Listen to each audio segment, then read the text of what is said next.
우리가 이런 것도 알아야 돼 하는 것들까지 모조리 파헤쳐보는 시간. 꼬리에 꼬리를 무는 시사 공부 한탕. 꼬리공탕. 와, 저희가 박수를 받으면서 오프닝 인사를 나누게 됐습니다. 여러분들 너무너무 반갑고요. 매주 카메라 앞에서만 이렇게 인사드리다가 여러분들과 함께 호흡할 수 있어서 저희 오늘 되게 영광이고 기분 좋고 뭐 떨리기도 하고 새롭고 그렇네요. 맞습니다. 저도 이제 실제로 박수 소리를 들으니까 네. 굉장히 힘도 나고 여태까지 이제 몇 분 안 계셨잖아요. 저희 스튜디오에. 제작진 포함 한 6명 있었죠? 네, 맞습니다. 그나마도 예. 이제 보통 핸드폰 하고 계시고 그랬는데 이제 정말 저희 얘기를 들어주시는 여러분들 앞에 있으니까 힘이 정말 납니다. 아, 좋습니다. 저희들은 사실 뭐 박수를 받고 자라나는 직업이기 때문에 맞습니다. 오늘 이 자리를 너무 기대했는지도 몰라요. 꼬리공탕을 저희가 처음 시작했던 게 6개월 정도 지났네요, 벌써. 맞습니다. 예. 그만큼 또 우리들이 지식을 쌓아갔고 또 나름 호흡도 맞춰가면서 맞습니다. 정말 의미 있는 인생에서 제일 행복했던 6개월을 보낸 것 같아요, 그렇죠? 맞아요. 저도 그냥 이제 뭐 일주일에 한 번 정도, 뭐 2주일에 한 번 이렇게 녹화하고 이래 좀 그런 일적인 스케줄처럼 느껴졌었는데 네. 이제는 오는 길에 전날 밤엔 잠도 안 오고 오는 길에 막 춤추면서 오고 너무 신나서 오는 동안 너무 행복합니다. 약간 거짓말 같은데. 여기 오고 가면은 너무 제 집 같고 너무 행복합니다, 정말. 이 행복하다는 말은 정말 진심인 것 같고 아무튼 저희에게 굉장히 소중한 프로그램이고 소중했던 시간들인 만큼 오늘은 아주 특별한 시간을 여러분들과 함께 꾸며보도록 하겠습니다. 이제 연말이잖아요. 맞습니다. 예, 한 해를 마무리하는 뭐 여러 가지 자리들이 있으시겠지만 저희와 함께 한 해를 마무리해보면 어떨까 싶은 마음에서 특집을 준비를 했어요. 이 특집에 절대 빼놓을 수 없는 분이 계십니다. 꼬리공탕이 어떻게 보면 척추 같은 분이에요. 척추십니다. 척추, 그리고 예, 중심. 꼬리공탕의 척척 박사. 그렇죠, 척척 박사님 알아맞혀 저보세요. 보세요. 할 때 그 척척 박사님이십니다. 예. 바로 이동호 대표님. 맞습니다. 우리 이동우 대표님 정말 꼬리공탕에서 주옥 같은 강의를 해주셨는데 오늘은 그 강의들의 어떻게 보면 종합 선물 세트 맞습니다. 같은 그런 시간을 또 준비해 주셨다고 합니다. 기대되시죠? 예, 다 같이 이동우 대표님의 강의를 들어보겠습니다.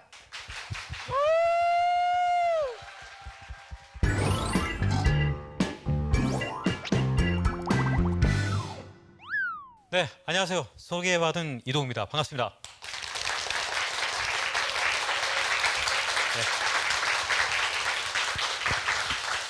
네. 오늘 정말 많은 분들이 오셨네요. 대부분 다 학생분들이신 것 같은데, 직장인들도 좀 계신 것 같습니다. 앞에 두 분은 특히 직장인, 그죠? 자, 오늘은 그 6개월 동안의 꼬리공탕을 좀 정리하는 시간.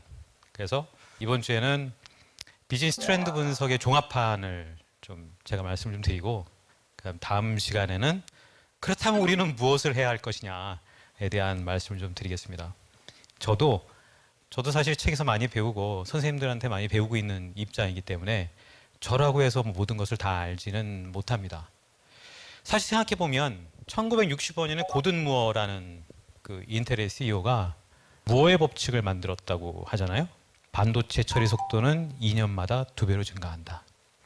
그러다가 그게 12개월로 줄었다가 결국에는 18개월로 지금 줄어든 상태죠.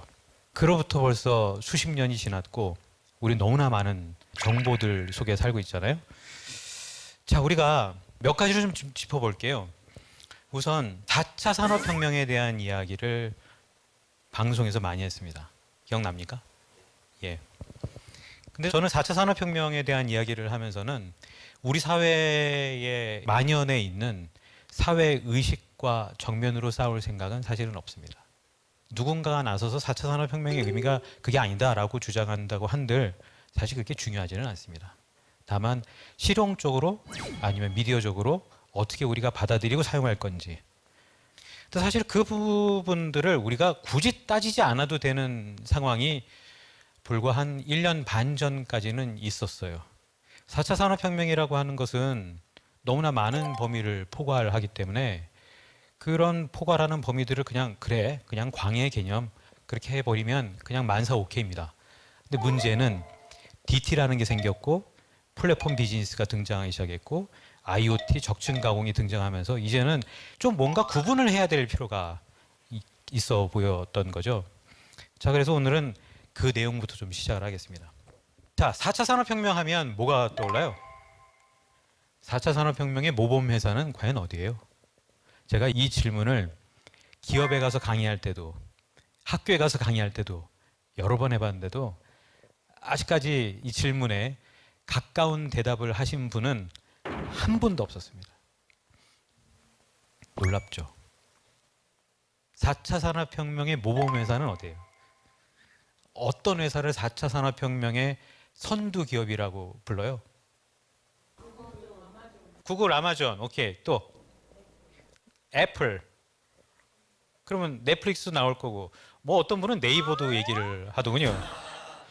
4차 산업혁명의 모범 회사는 아디다스, 할리데이비슨, 피렐리예요. 기억나죠? 방송에서 얘기했던 거. 그러면 아디다스는 뭐 하는 회사예요?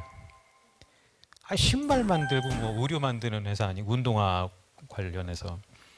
피렐리는 남성분들은 아마 알 거예요. 피렐리는 고성능 타이어를 만드는 회사죠.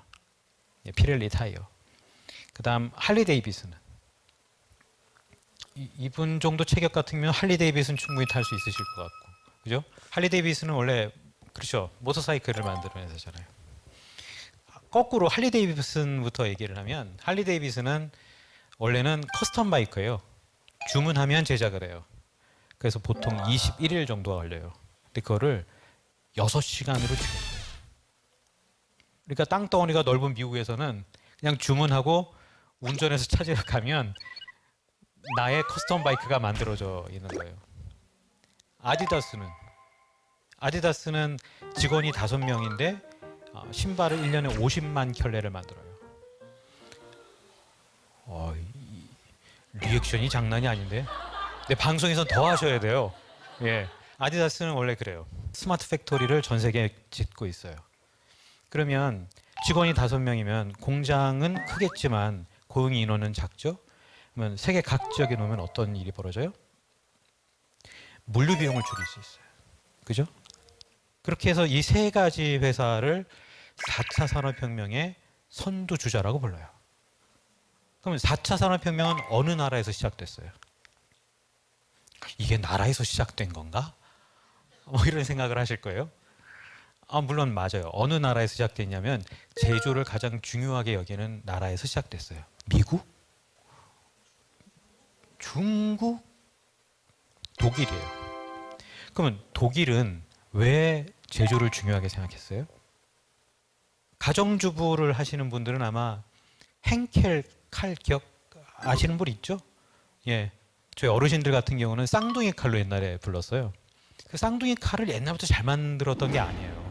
영국이라는 나라를 보면 영국의 런던에는 은행이 가장 많다고 했었죠. 제가 471개가 있어요. 영국에는 런던에만. 사람들은 뉴욕에 더 많을 거라고 생각하는데 뉴욕에는 270개밖에 되지 않아요. 근데 그 런던이 왜 그러냐면 파운드와 달러와 그다음에 유로화가 교차로 움직이는 도시이기 때문이죠. 그렇기 때문에 은행이 많아요. 금융으로 돈을 벌기 시작하면서 야, 앞으로 우리는 제조 이런 거 안 할 거야. 제조? 그런 건 너무 힘들어. 그래서 독일에다가 야, 앞으로 너네들이 물건을 만들어. 대신 너네들 물건은 너무나 안 좋으니까 품질이 너무나 안 좋기 때문에 반드시 너네 나라에서 만들었다는 마크를 붙이도록 해라. 그게 메이드 인 저머니예요. 역사에서는 메이드 인 블라블라라고 써냈던 그 시기가 그게 처음이에요. 벌써 100년도 더 된 일이에요. 그럼 얘네들은 어떻게 했겠어요? 제품도 안 좋은데 먹고 살 길은 이걸 해야 되는 상황이고, 그래서 열심히 제조를 한 거예요. 그래서 앙겔라 메르켈 총리가 등장을 하면서 독일의 한 대학교에 독일 인공지능 연구소를 만들었고, 거기에 40개에 이르는 회사, 국가기관 연구소 등등이 참여를 해서 공장을 어떻게 현대화할 수 있는지를 연구하기 시작한 거예요. 그러다가 2010년에는 하노버 박람회에서 그걸 발표를 했어요. 뭐라고 발표해요? 인더스트리의 4.0. 끝에 자가 Y로 끝나지 않아요. 인더스트리 하면 그냥 Y로 끝나야 되잖아요, 영어는. 근데 독일어 표기는 I와 에가 있어요. 인더스트리의 4.0. 그래서 이거를 독일에서 만들었다라고 하는 거를 증명하기 위해서 보도 자료를 독일어로 만들어서 전 세계 다 알려라. 독일에서 시작한 거예요. 근데 이게 좀 약간 좀 와전됐어요. 2016년에 클라우스 슈밥이라고 하는 사람이 갑자기 4차 산업혁명이라는 화두를 툭 꺼내들면서 특히 우리나라에서 전 세계에서 그 책이 한 100만 부 나갔거든요. 약 30개 국가 될 거예요. 근데 우리나라에서만 70만 부가 나갔어요. 원래 우리나라 뭔가 이렇게 하나 빠지면 좋아하잖아요. 이게 영화도 한 편 보면은 막 1000만 명씩 봐야 되고. 그래서 우리나라에서 나온 책 중에 이렇게 표현하는 책도 있더군요. 4차 산업혁명의 분야가 ICBM 미사일 아니에요. IoT 클라우드 빅데이터 모바일을 ICBM이라고 불러요. 그다음 드론이 있고 우주 산업이 있고 헬스케어, 바이오, 스마트 팩토리, 그다음에 차세대 반도체 등등까지도 다 4차 산업혁명이라고 방송 용어는 아닙니다만 싸잡아서 그걸 4차 산업혁명이라고 표현하는 책들도 있어요. 근데 그건 서구에서 나오는 많은 사람들의 책을 보면 그게 맞지 않다는 걸 알게 돼요. 그러면 DT는 뭐고 플랫폼은 뭐냐 이거예요. DT가 뭐예요? 자, 이제는 이 사회자로 두 분이 저하고 6개월 동안 방송을 하셨으니까 DT가 뭐예요? 저는 알고 있는데 더 많은 이 기회를 드리기 위해서 객석에 계신 분들이 말씀하시는 게 맞을 것 같아요. 그 한편에서는 데이터 테크놀로지라고 부르기도 하는데 디지털 트랜스포메이션이라고 부르죠. 사실은 작년 2018년서부터 DT에 대해서 많은 기업들이 사실은 올인하기 시작했어요. 아니 도대체 이 DT를 어떻게 해야 되는 거냐, DT라는 게 화두가 되는데 DT를 어떻게 해야 되는 거냐라는 부분에 대해서 각 그룹사의 전략기획팀들이 다 움직이기 시작했었어요. DT가 뭐냐면 그래요, 디지털 트랜스포메이션, 디지털 기술 갖고 뭔가를 하는 거예요. 근데 문제는 이 DT라고 하는 것은 4차 산업혁명에 포함되진 않아요. 그리고 플랫폼과는 좀 달라요. 4차 산업혁명은 제조업이라고 그랬죠. 그럼 DT는 제품과 서비스를 이미 갖고 있는 회사가 하는 거예요. DT는 예를 들면 이런 거죠. 자, 어도비 프로그램을 쓰시는 분들이 계신가요? 어도비 써요? 어도비 클라우드를 쓰죠. 네. 학생이시면은 뭐 2, 3만 원대, 직장인이면 하면 4만 원, 뭐 그러잖아요. 저도 그 클라우드 쓰거든요.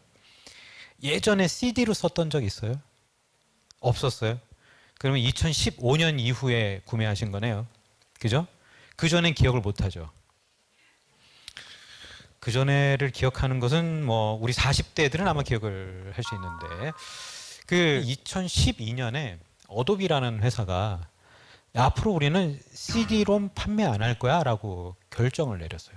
결정을 내리고 그 전에 CD-롬을 샀던 사람들에게 13년 몇 월이었을 거예요. 그때까지 업데이트를 하고 우리는 더 이상 업데이트를 하지 않겠다. 판매를 아예 안 하기 시작한 거예요. 그리고 나서 2012년서부터 15년까지 클라우드로 다 전환, 고객들은 다 전환이 됐어요. 그러니까 예전에 사던 방식 그리고 그들이 팔던 방식이 완전히 바뀐 거예요. 그러면 기업 내부에서는 CD-롬 패키지를 디자인하고 유통하고 하는 부서들이 있었을 거잖아요. 그런 부서들은 다 다른 부서에 흡수되거나 없어지거나 대신 클라우드로 다 바꿔야 되는 거예요. 이게 바로 DT예요. DT를 하는 데 있어서는 문제가 하나 큰 게 하나 있죠. 뭐냐면 자, 생각해 보는 거예요. 여러분들이 경영자라고 생각해 보는 거예요. CD를 구워서 팔다가 클라우드로 바꾸게 되면 클라우드 비용을 다 투자를 해야 되잖아요. 그럼 갑자기 비용이 이렇게 올라가는 거죠. 그죠? 반면에 매출은 이렇게 가다가 쭉 떨어지겠죠. 안 그래요? 아니 그럴 수 있잖아요. 딱 이럴 때는 나중에 화면에는 이제 물고기 모델이 딱 뜨겠죠, 사실은. 구글에서는 더 피쉬 모델이라고 검색을 하게 되면 매출이 떨어지고 비용이 올라가게 되는 현상, 그리고 그게 다시 만나서 그 역전되는 현상을 더 피쉬 모델이라고 표현을 하거든요. 뭐냐면 DT를 하게 되면 회사의 많은 자원, 얼마나 많은 자원을 투자할지는 경영자가 결정을 해야 되는 거지만 결국에는 그것을 하지 않으면 DT를 할 수 없는 상황.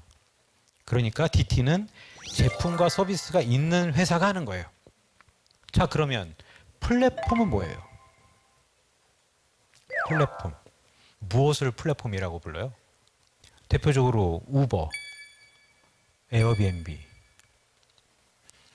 우리나라에서는 타다. 그죠? 그다음에 위키피디아, 유튜브, 트위터. 다 플랫폼이에요. 그죠? 그럼 플랫폼 회사들의 공통점은 뭐예요? 어떻게 보면 인터넷이 등장하고 나서 생긴 회사들이에요. 그죠? 플랫폼은 양면 네트워크 효과로 움직여요. 이건 경영학 책에 원래 나오지 않는 부분이잖아요. 그죠? 양면 네트워크 효과라는 건 뭐 용어가 좀 어려워서 그렇지 사실은 그게 실질적으로는 쉽습니다. 예를 들면 자, 여러분이 만약에 런던에 도착을 해서 나는 블랙캡을 타지 않고 우버를 타겠다 라고 결정을 한 거예요. 우버를 불렀어요. 10분이 지나도 안 와. 그러면 여러분들은 그걸 탈까요? 안 타요. 그럼 운전사 입장에서 생각해 보는 거예요.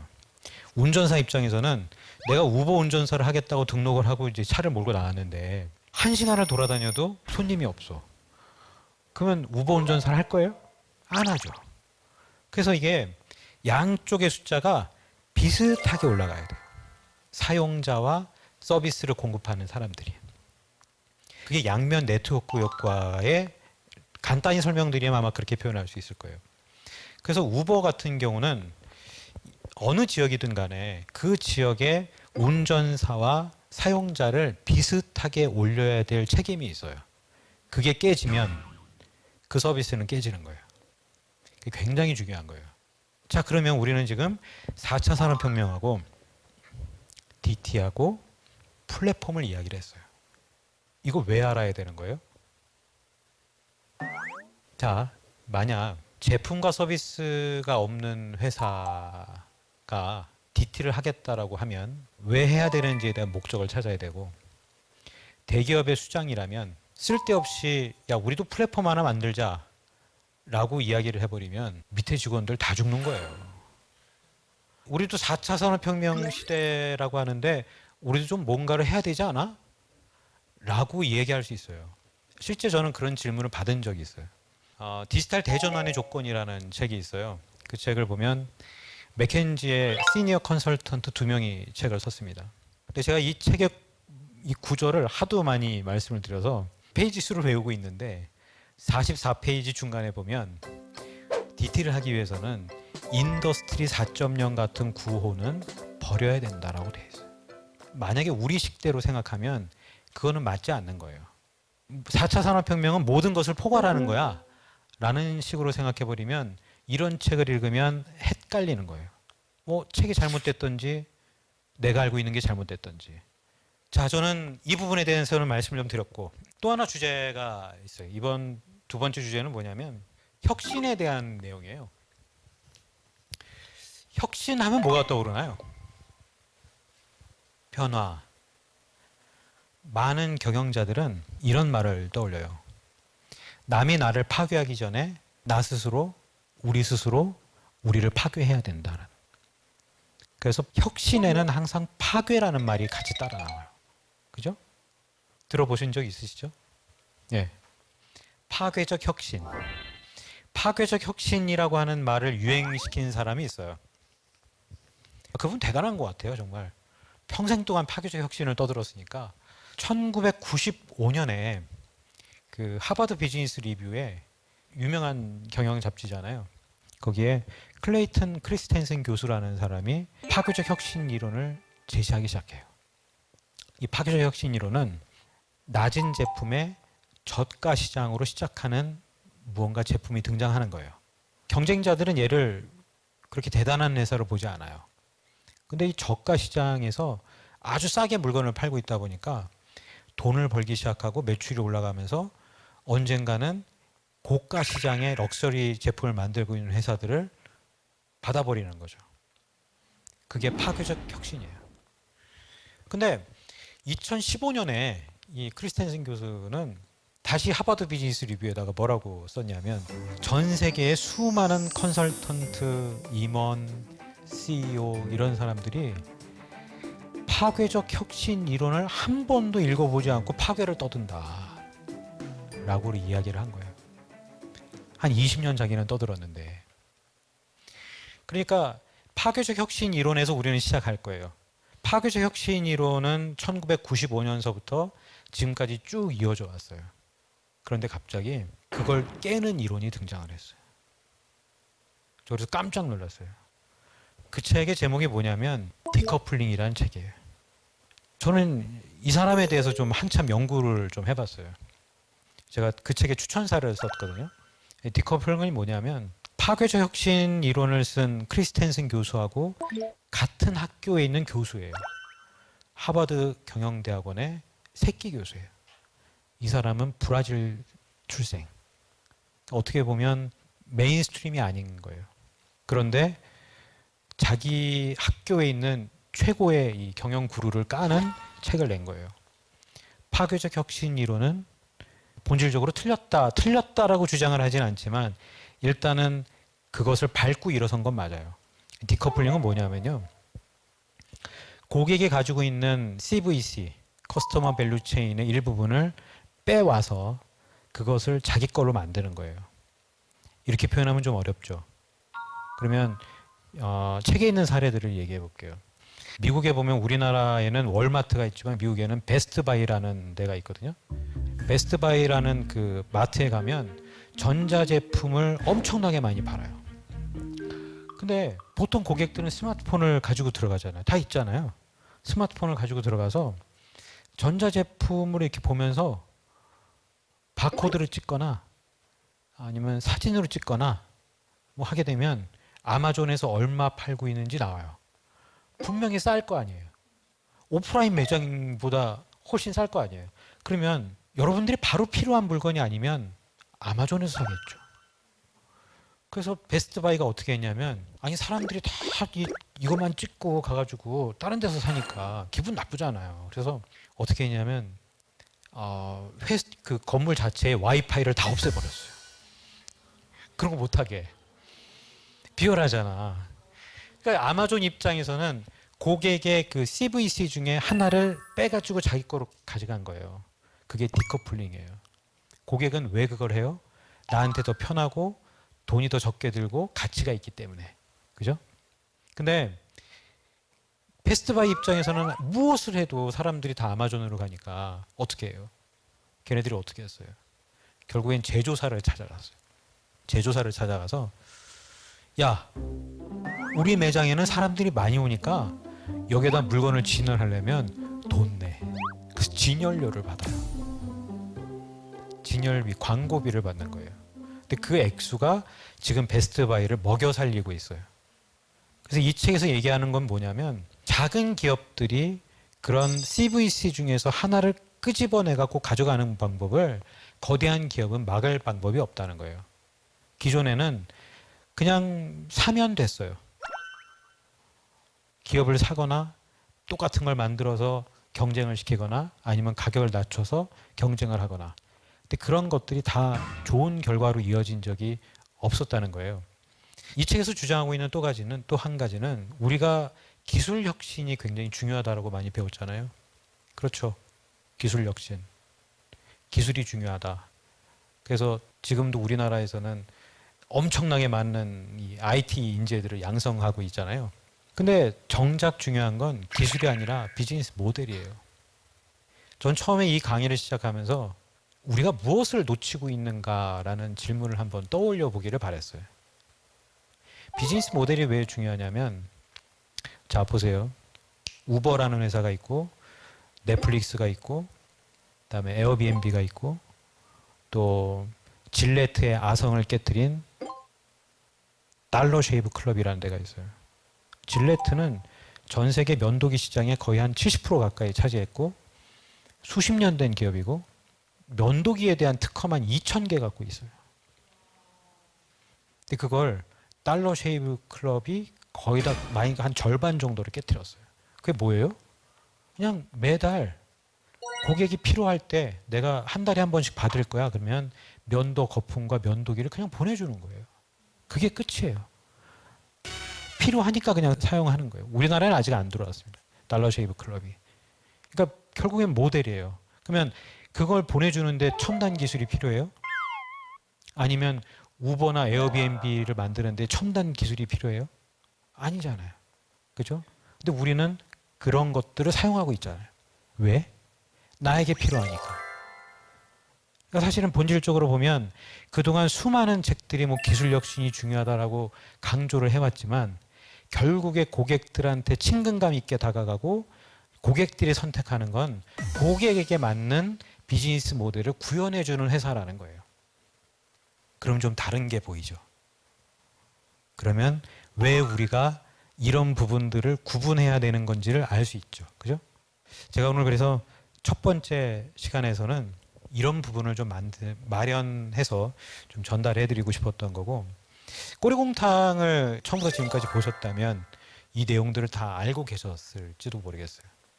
아마 이 앞에 두 분 사회자는 다 익숙한 내용이라고 생각하셨을 거고, 저는 많은 리더들이 또 사회에서 성장하는 뭐 학생들, 또 취준생들, 그리고 비즈니스맨들 많이 공부를 해봤으면 좋겠다는 생각을 합니다. 근데 우리가 너무 바빠요. 너무 바쁘고 파서 더 깊이 들어갈 수 있는 시간들이 사실 너무 부족한 것도 현실인 것 같습니다. 그럴 때일수록 나는 좀 남과 다르다라고 생각하신다면 책 한 권 들고 한번 독서를 해보는 시간은 가져보시는 게 어떨까 하는 생각이 들고요.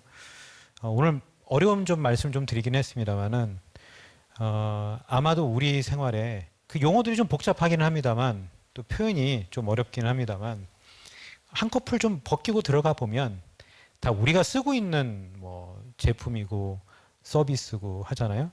그런 밑단에서는 도대체 어떤 일들이 벌어지는지에 대해서 우리가 이해하면 더 좋겠다라는 차원에서 드린 말씀이기도 합니다. 아무튼 제 강의는 그러면 여기서 끝내도 될까요? 자, 그러면 강의는 여기서 끝내겠습니다. 고맙습니다.